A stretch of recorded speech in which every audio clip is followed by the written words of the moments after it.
భారత మాజీ ప్రధాని మన్మోహన్ సింగ్ గారు మనకిక లేరు. ఆయన లేని లోటు పూడ్చలేనిది.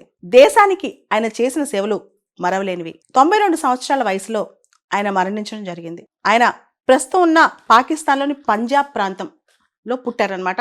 92 సంవత్సరాల క్రితం ఒక సిక్ కుటుంబంలో పుట్టారు.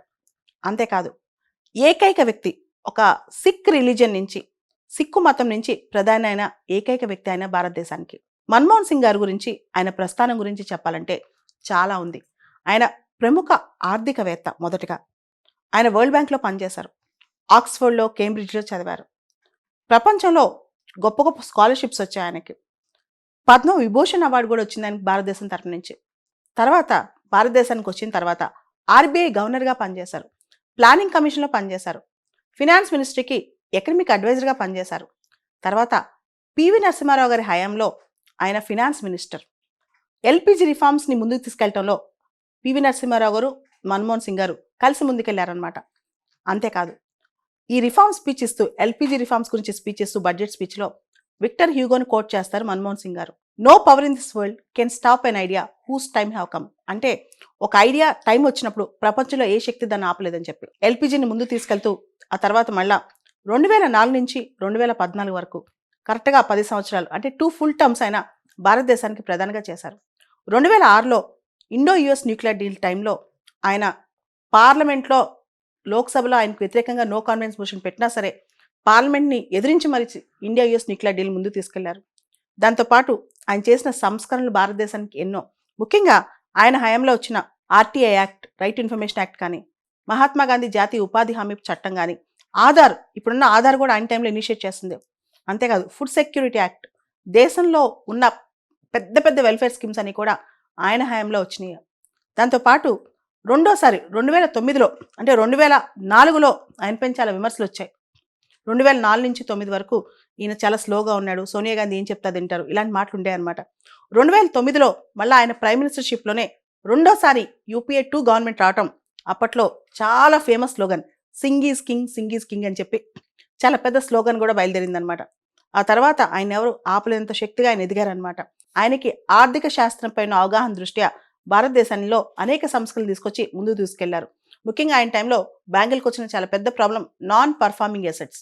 బేసిక్గా ఇన్సాల్వెన్సీ బ్యాంక్రప్సీ కోడ్ అనే కోడ్ తీసుకురావడంలో కూడా ముందు, అంటే ఆయన తర్వాత వచ్చింది ఆ కోడ్, కానీ ఐడియా మాత్రం బ్యాడ్ బ్యాంక్ క్రియేట్ చేయడం, ఇలాంటి థాట్స్ అన్ని కూడా ఆయన ప్రపోజల్స్లో ఉండే అనమాట. 2014 ముందు కూడా భారతదేశం యొక్క విదేశీ విధానంలో అమెరికాతో క్లోజ్ అయ్యి చాలా వాటిలో ఎంటీసీఆర్ మెంబర్షిప్ ట్రై చేయడం కానీ, ఆస్ట్రేలియా గ్రూప్ కానీ, వాస్నర్ అరేంజ్మెంట్ కానీ, వీటన్నిటిలో ముందుకెళ్లారు.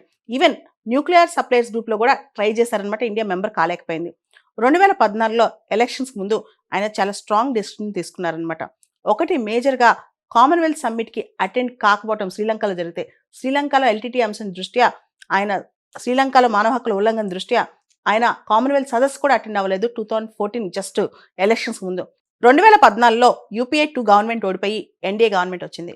మన్మోహన్ సింగ్ గారు బెస్ట్ పార్లమెంటేరియన్. అంతేకాదు, ఆయనలో ఉన్న విశిష్టత ఏంటంటే ఆయన ఎప్పుడు ప్రత్యక్ష ఎన్నికలకు వెళ్ళలేదు, ఎప్పుడు కూడా రాజ్యసభ సభ్యుడిగానే ప్రైమ్ మినిస్టర్ అయ్యారనమాట.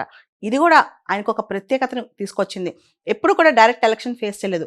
ఈ విమర్శ కూడా ఆయన పైన ఉంది. ఇకపోతే ఆయన క్యారెక్టర్, ఆయన విలువల విషయానికి వస్తే, ఆయనకి ఒకసారి డబ్బులు అవసరమైనవి అంట. ప్రైమ్ మినిస్టర్గా ఉన్నప్పుడు జస్ట్ కొన్ని లక్షలు, 3 లక్షలు 4 లక్షలు డబ్బులు అవసరమైనవి అంట. ఆయన తన ఫ్రెండ్ అయిన ఖుష్వంత్ సింగ్ని ఫోన్ చేసి డబ్బులు అడిగి, మళ్ళీ డబ్బులు వచ్చిన తర్వాత ఆ 2-3 లక్షల రూపాయలు రిటర్న్ చేశారంట. యాజ్ ఎ ప్రైమ్ మినిస్టర్ ఆయన క్యారెక్టర్ అంత గొప్పదనమాట.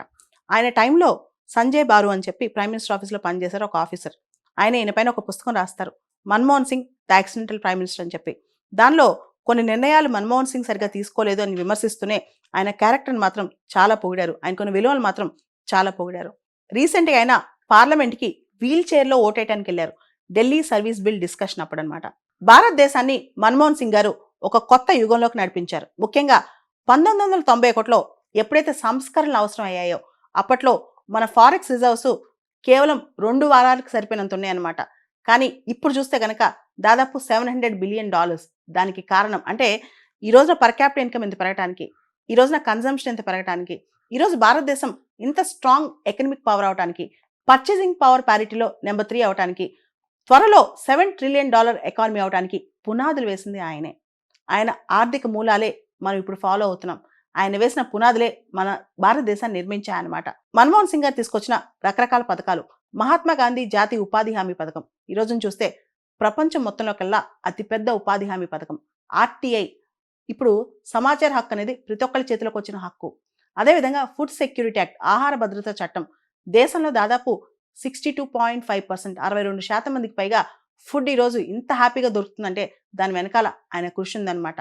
వీటన్నిటితో పాటు మనం చూస్తే ఆధార్ తీసుకురావటం, ఆధార్ అనే ఆలోచన తీసుకురావటం, ఇలాంటి చట్టాలన్నీ కూడా మీరు చూస్తే కనుక even RTE act, right to education act అనేది, ఇవన్నీ కూడా ఆయన హయాంలో వచ్చిన చట్టాలన్నమాట.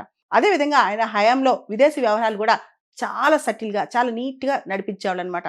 అతి ముఖ్యంగా చూసుకుంటే అమెరికాతో అప్పుడు మనకి డేవయానీ కోబ్రగేడ్ అని చెప్పి మన Indian foreign service officer issue వచ్చింది. దాన్ని కూడా ఆయన చాలా జాగ్రత్తగా అమెరికాతో రిలేషన్స్ రప్చర్ కాకుండా చాలా స్మూత్గా డీల్ చేశారనమాట. ఇవన్నీ కూడా ఆయన క్రెడిట్ కిందకే వస్తాయన్నమాట. మన్మోహన్ సింగ్ గారు ఇంకొక విషయంలో కూడా చాలా స్టడ్ ఫాస్ట్గా ఉన్నారనమాట.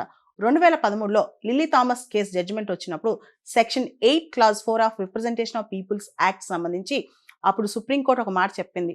ఎవరైతే లెజిస్లేటర్స్ కన్విక్ట్ అవుతారో, 2 years కన్నా ఎక్కువ కన్విక్షన్ అవుతారో వాళ్ళు ఇమీడియట్గా డీబార్ అవుతారు. వాళ్ళు కంటిన్యూ అవ్వకూడదు లెజిస్లేటర్స్గా, వాళ్ళు ఎలక్షన్ కంటెస్ట్ చేయకూడదని. దానికి సంబంధించి ఇమీడియట్గా అది కాదు అని చెప్పి ఆర్డినెన్స్ తీసుకొచ్చి ఆయన అమెరికా వెళ్తారనమాట. కానీ ఆయన వచ్చేలోపే రాహుల్ గాంధీ ఆర్డినెన్స్ సింపేసి పక్కన పడేస్తారు. సో ఇలా ఆయన తీసుకున్న నిర్ణయాలు కొన్ని సందర్భాల్లో కొంత ప్రమేయం ఉన్నప్పటికీ ఆయన వీక్ ప్రైమ్ మినిస్టర్ కాదు, భారతదేశానికి ఒక స్ట్రాంగ్ ప్రైమ్ మినిస్టర్, భారతదేశాన్ని ఒక నవ శకంలో తీసుకెళ్లిన మహోన్నత వ్యక్తి అని చెప్పొచ్చు.